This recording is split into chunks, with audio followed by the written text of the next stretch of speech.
Welcome to another Insider Special Report. I'm Jarret Johnson. I'm joined by the mighty Joe Yeager. Mighty Joe, I can't believe it, but man, spring football is already here.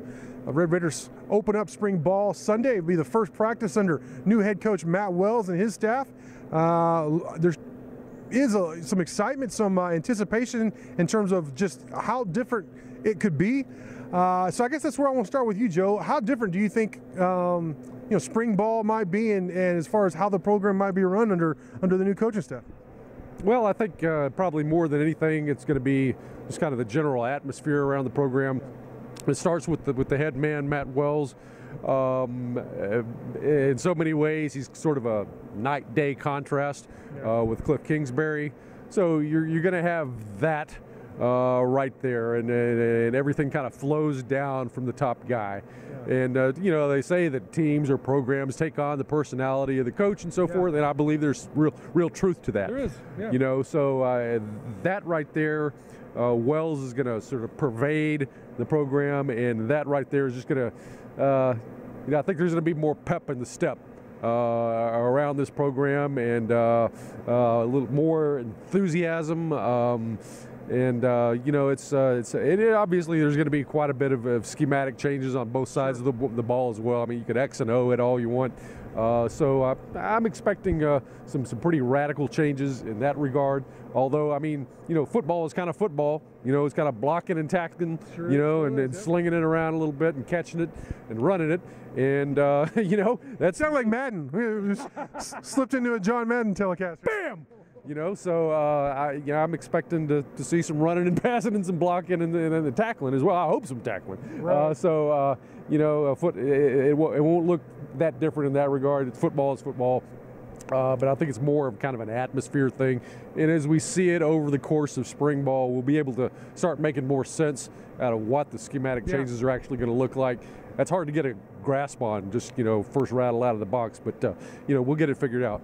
Yeah, and I prefer, just in my experience, like coaches will tell you something and then you see something, honestly, a little different than maybe, or sources will tell you, oh, this guy's looking good in practice, this guy, and then it never really materializes. So it's good to go see it. And we are going to get plenty of access. There are going to be 3 open scrimmages, of course, the same, Midland, here in Lubbock, and then in Frisco again for fans and for the media. And then I believe we're going to have 6 more practices. So 9 of the 15 practices are going to be open to us, at least portions of them. So I'm excited about that. I think I have some plans for some of the coverage we're going to do. I think y'all are really going to enjoy that.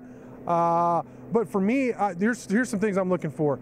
A physicality. I expect this is one thing that Kirby Hocutt said he wanted to really instill and bring to the program with the new staff is physicality. He wanted a coach to do that. Matt Wells has said that's one of the things they're going to do.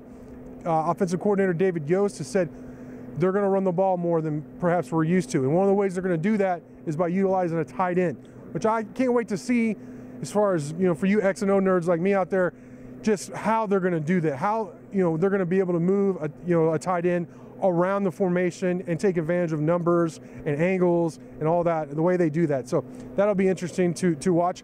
I tell you what, I think one of the most speculated thing maybe around Red Raider football would be, will there be perhaps a quarterback competition? Because I believe there's going to be. I believe Jed Duffy actually fits the mold of what David Yost has utilized in the past as more of a dual threat guy. Now, I really like Alan Bowman. I think he's very good. Gun to my head, as I always say, I think he'll probably emerge as the starter. But I think those who think it's just a foregone conclusion that it's going to be Bowman, I think are mistaken. I think it's going to be interesting competition, Joe. Yeah, we could do an entire video just on the quarterback situation, because it's going to. I mean, they've got pieces there. They've got options.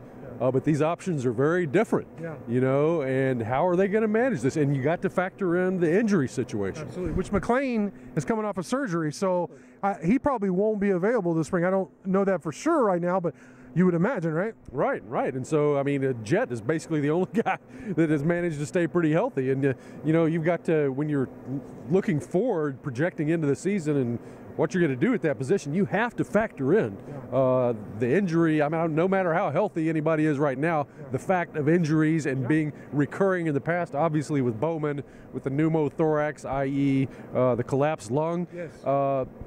you know, we're not doctors and we don't know the full deal. I mean, he's 100% healthy right now. We're sure of that. But is there some sort of an underlying predisposition to this sort of an injury?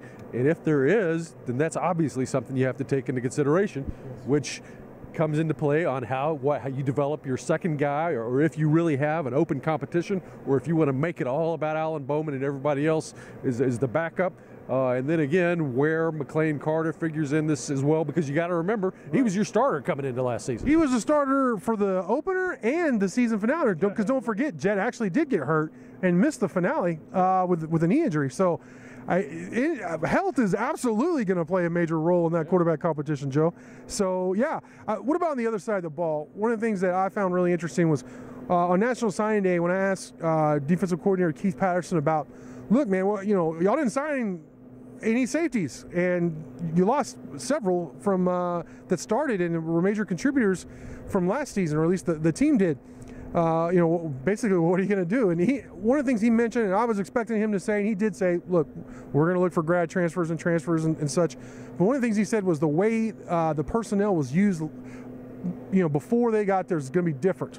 Yeah, 3-3-5. There are going to be some similar principles, but in the way he uses the secondary, he says it's going to be different. So he was purposely a little vague with that. I'm going to be interested to see this spring how exactly that's going to materialize. So Coach Patterson's a very experienced defensive coordinator, been around West Virginia, Pitt, Arizona State. So the guy knows the stuff, and it'll be interesting to see how he utilizes Tech's personnel. What do you think about? Yeah, and I'm curious to see what happens at linebacker too, because I mean, look, you got two guys we know all about. Yep. That's Brooks and Jeffers, potential all Big 12 players, both of them. Outside of that, what do you got? You know, I mean, you got a bunch of question marks. I mean, Christian Taylor, you know, I mean, and some other guys. Braden Stringer. Braden Stringers is back in the fold and everything, but that's a guy who's kind of been seeming like on the edge of the program in his entire career, you know, and so they gotta find some answers there. They gotta develop. Two guys ain't enough. It's not even close. Right. So you're going to want to see some linebackers emerge as well. So the back seven of that defense all together is something that's, or the back eight, you know, is something you got to really look at, and how they use all the pieces, who develops, who doesn't, and yeah, it's going to be quite a thing to see. You know, I really think it's going to look more like a 4-2-5 than a 3-3-5, because one of the outside linebacker positions is really, it's in the defensive line room. It's going to be more of a defensive end than a linebacker, but yes, they're going to play in space some. It is going to be that hybrid position. And then one of the other outside linebackers is going to be more like a rover. I mean, more of another safety that's going to play in the box. So this is, I think, it is going to look different, I think, because a little tweak than what we've seen from David Gibbs. And I hope, and I think I echo a lot of people on the board, they're going to be more aggressive at the line of scrimmage with everybody, especially in the secondary. So it'll be interesting to see. I can't wait to see how it plays out. We're going to be there. We're going to have Double T Farmer's going to have, you know, a bunch of photo galleries for you. I'm going to have videos. We're going to have all kinds of discussion. We're going to cover the scrimmages, of course. So we're going to be all over Texas Tech spring football, and I can't wait for it. Great stuff from you as always, Mighty Joe. Thank y'all for watching, and until next time.